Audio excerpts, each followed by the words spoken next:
ఈరోజు మనం ఎవరి స్టోరీ నేర్చుకుంటున్నాం? Rama Lakshmana Bharata Shatrughna. Yes, that's correct. అయితే ఏంటంటే చాలా ఇయర్స్ బ్యాక్ అనమాట.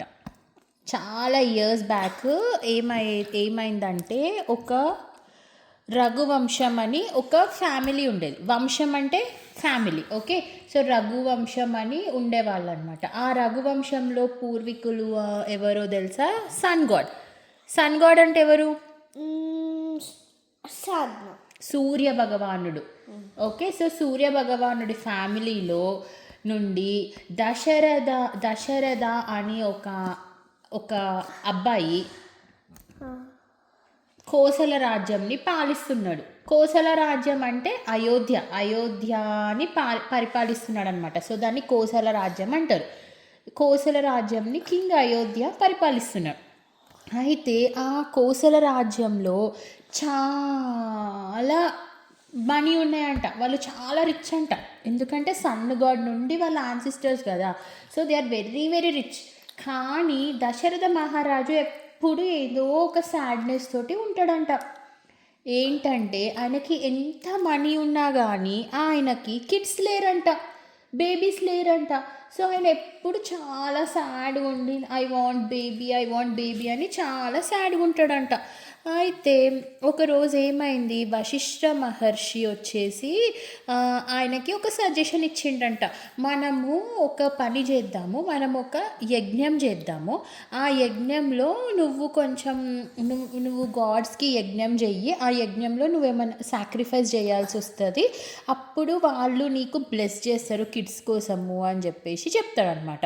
చెప్తే అప్పుడు దశరథ మహారాజు ఓకే, నేను ఆ యజ్ఞం చేయడానికి అంతా రెడీ చేస్తాను అని చెప్పేసి వశిష్ఠ మహర్షికి చెప్తాడంట. చెప్పిన తర్వాత ఆ యజ్ఞంలో దశరథ మహారాజు వాళ్ళ 3 వైఫ్స్ కూర్చొని ఉన్నారంట. ఏం పేర్లు దశరథ మహారాజు వైఫ్స్ పేర్లు? కౌసల్య, సుమిత్ర, కైకేయి. సో వీళ్ళు ముగ్గురు కూడా దశరథ మహారాజుతోటి ఆ యజ్ఞంలో కూర్చున్నారంట. ఇంకా యజ్ఞం స్టార్ట్ అయిందంట. ఆ యజ్ఞం స్టార్ట్ అయిన తర్వాత వీళ్ళు ఎవరికి యజ్ఞం చేస్తున్నారు? అగ్నిదేవుడికి యజ్ఞం చేస్తున్నారంట. అగ్నిదేవుడికి యజ్ఞం చేసిన తర్వాత సడన్గా ఆ యజ్ఞంకి అగ్నిదేవుడు చాలా హ్యాపీగా ఫీల్ అయ్యి ఒక మ్యాజిక్ పర్సన్ వచ్చిండంట యజ్ఞం నుండి. ఒక ఏంజిల్ గాడ్ వచ్చిండంట. వచ్చి ఏం చేసిండు, వీళ్ళకి ఒక ప్రసాదం ఇచ్చిండు. ఓకే, ఆ ప్రసాదం ఇచ్చి దశరథ మహారాజుకి ఏం చెప్పిండంట తెలుసా? కింగ్ దశరథ, నువ్వు ఇవి తీసుకెళ్ళి ఈ అది లైక్ హనీ లాగా ఉందంట. ఇది తీసుకెళ్ళి గోల్డెన్ పాట్లో హనీ లాగా ఉందంట అవని. అయితే ఆ గోల్డెన్ పాట్ తీసుకొని ఆయన దశరథ మహారాజుకి ఇచ్చిండంట. దశరథ మహారాజు ఇట్లా చాలా షాకింగ్ ఫేస్తో చూస్తుండంట. అసలు ఏముంది దీంట్లో, ఈయన ఎవరు, నాకు ఎందుకు ఇస్తున్నాడు, ఇప్పుడు నేను ఏం చెయ్యాలి అని చెప్పేసి అనుకుంటుండంట. అయితే ఆ ఏంజిల్ గాడ్ వచ్చేసి ఏమన్నాడంటే దశరథ మహారాజుతోటి, ఇది తీసుకెళ్ళి మీ 3 వైఫ్స్కి ఈక్వల్గా ఇవ్వు అని చెప్పిండంట. చెప్పి మాయమైపోయిండంట ఆయన. మాయమైపోయిన తర్వాత ఇంకా దశరథ మహారాజు ఏం చేసిండు, అది తీసుకెళ్ళి వాళ్ళ ముగ్గురి వైఫ్స్కి ఇచ్చిండంట. ఈక్వల్ పోర్షన్స్ తోటి ఇచ్చిండంట. ఇచ్చిన తర్వాత కౌసల్య వాళ్ళకి ఇచ్చి ఏం చెప్పిండంట, మీరు ఇదంతా ఒక్కసారే తాగేయండి, ఇట్లా ఒక్కసారి తాగేసేయండి కంప్లీట్గా అని చెప్పిండంట. చెప్పిన తర్వాత కౌసల్య ఫస్ట్ తాగిందంట. ఫస్ట్ కౌసల్యకి ఇచ్చిండంట. ఎవరు ఫస్ట్ వైఫ్? కౌసల్య కదా. కౌసల్యకి ఇచ్చిండంట. కౌసల్య తాగేసిందంట. సెకండ్ సుమిత్రకి ఇచ్చిండంట. సుమిత్ర ఏం చేసింది, కొంచెం తాగి కొంచెం దాచిపెట్టుకుందంట. కైకేయికి ఇస్తే కైకేయి కూడా తాగేసిందంట. సుమిత్ర మాత్రం 2 పోర్షన్స్గా తాగిందంట. అయితే కొన్ని డేస్కి ఏమైంది, వాళ్ళకి 12 months అయిన తర్వాత బేబీస్ పుట్టిల్లంట. ఫస్ట్ వచ్చేసి ఎవరు పుట్టిల్లు? ఫస్ట్ సో ఏమైందంటే చైత్రమాసం అని ఉంటుంది. అంటే in the month of April in the month of April Chaitra మాసంలో ఫస్ట్ డే మూన్ ఇట్లా 9th డే ఆఫ్ మూన్ ఉంటుంది కదా. సో ఆ రోజు రాముడు పుట్టిండంట ఫస్ట్. ఆ రాముడిని చూడగానే ఇంకా అయోధ్య అంతా ఫుల్ హ్యాపీ అంట. అమ్మ మనకి ఒక ప్రిన్సెస్ పుట్టిండు అని చెప్పేసి, ప్రిన్స్ పుట్టిండు అని చెప్పేసి. అయితే ఇంకా నెక్స్ట్ ఎవరు పుట్టిలా గెస్ట్ డే? లక్ష్మణ. ఎస్, సుమిత్రకి లక్ష్మణ పుట్టిండంట. ఆ తర్వాత కైకేయికి భరతుడు పుట్టిండంట. ఆ తర్వాత మళ్ళీ సుమిత్రకి శత్రుఘ్న పుట్టిండంట. ఎందుకంటే సుమిత్ర 2 times ఆగింది కదా, సో ఆమెకి ట్విన్స్ బేబీస్ పుడతారనమాట. సో ఇంకా అందరూ ఫుల్ హ్యాపీ అంట. రే బేబీస్, ఒక్క బేబీ లేడనుకున్నాం, మనకి ఇప్పుడు 4 babies వచ్చిందని చెప్పి అందరూ చాలా హ్యాపీగా ఉన్నారంట. అందులో రాముడు మాత్రం అందరికన్నా బ్యూటిఫుల్ ఉంటాడంట.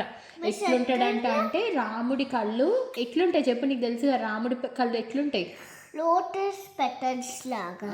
రాముడి కళ్ళు లోటస్ పెటల్స్ లాగా ఉండి ఫేస్ మూన్ లాగా రౌండ్ ఉందంట.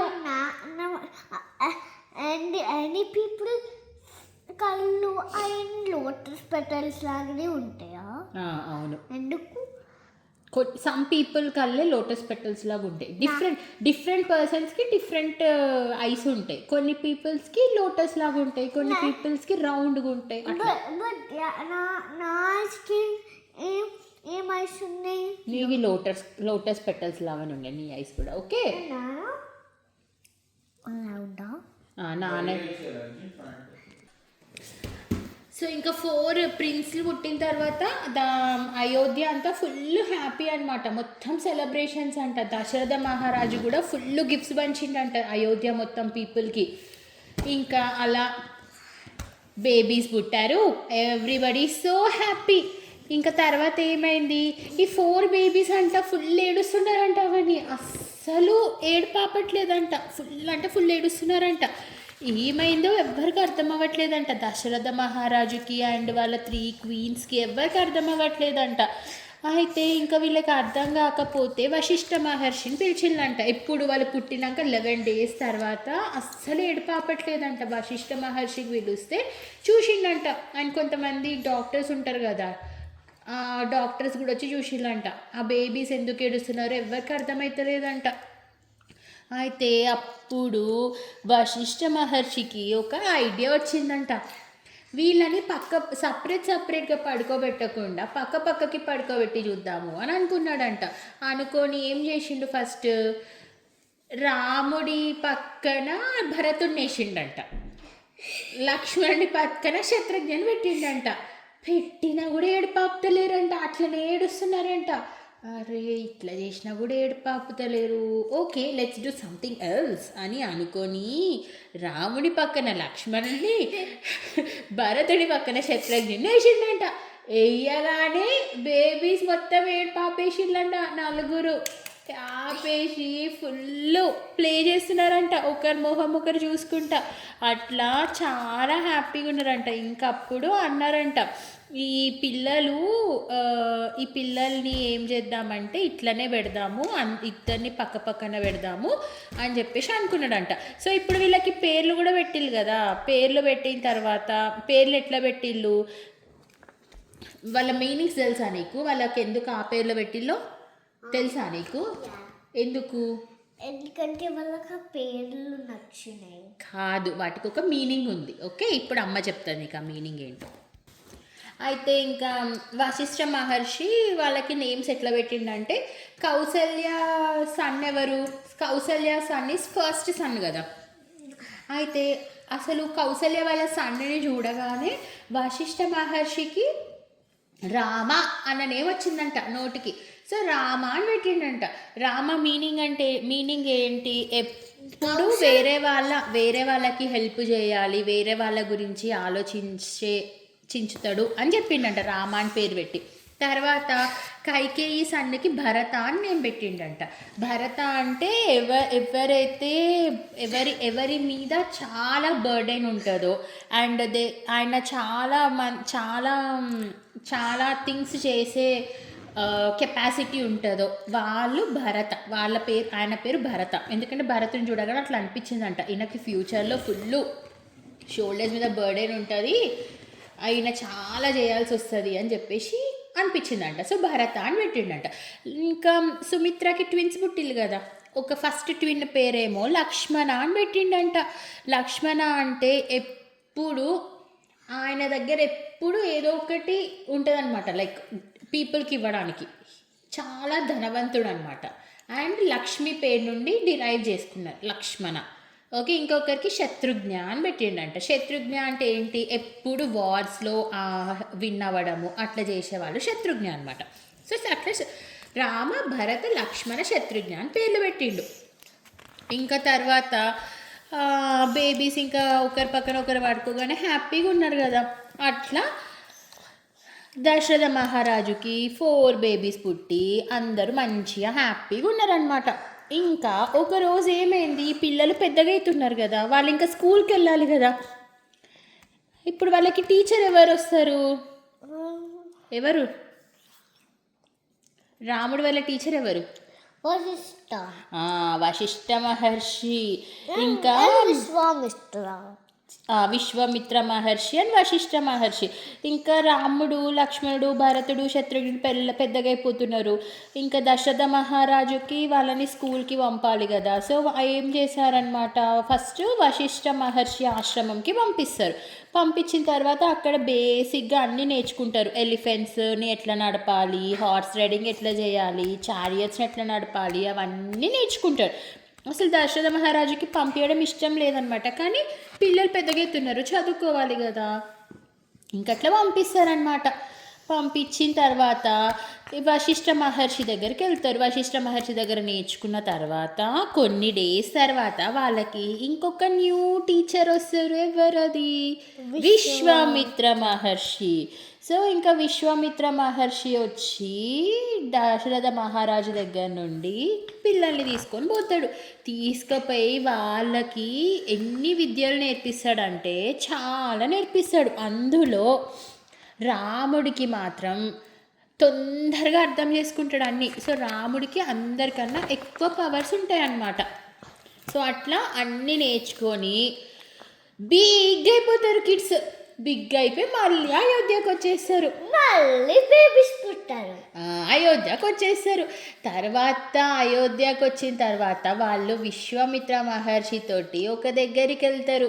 ఆ స్టోరీ ఏంటో నీకు తెలుసా? లవకుశలు పుట్టారు కాదు, ఒకరిని చంపుతారు కదా. yes. So we will learn about Tataki in our next story. తర్వాత కొన్ని డేస్ అయినాక వాళ్ళకి ఇంకొక ట్విన్స్ పుట్టారు కదా. yes that's correct. అది మనం నెక్స్ట్ స్టోరీలో చూసుకుందాం. అవని నీకు రాముడి ఫేస్ ఐస్ ఎక్స్ప్లెయిన్ చేసి ఒక శ్లోక తెలుసు కదా, చెప్పవా? చెప్పు.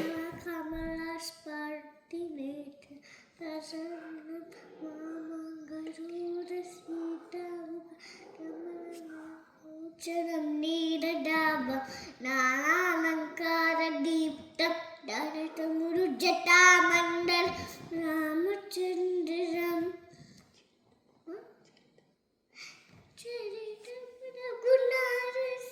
శతకోటి ప్రవిస్తరం.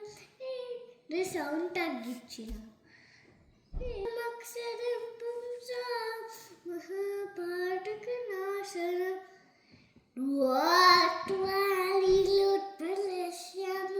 నామం రాజీవలోచనం జోకి లక్ష్మణోపేతం జటాముకుటమండితం సాసిటూరధనుర్భార పానం నట్టంజరాంటం తొలిలేయాచకట్రాటం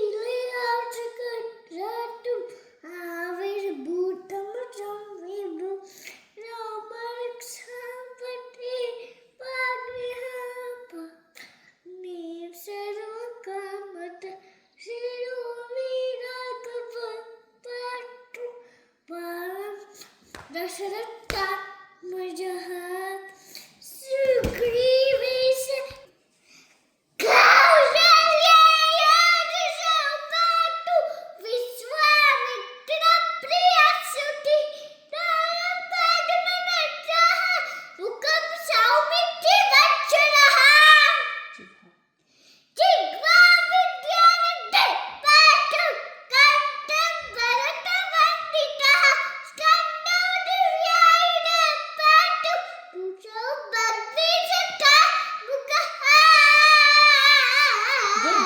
గుడ్ జాబ్ గుడ్ జాబ్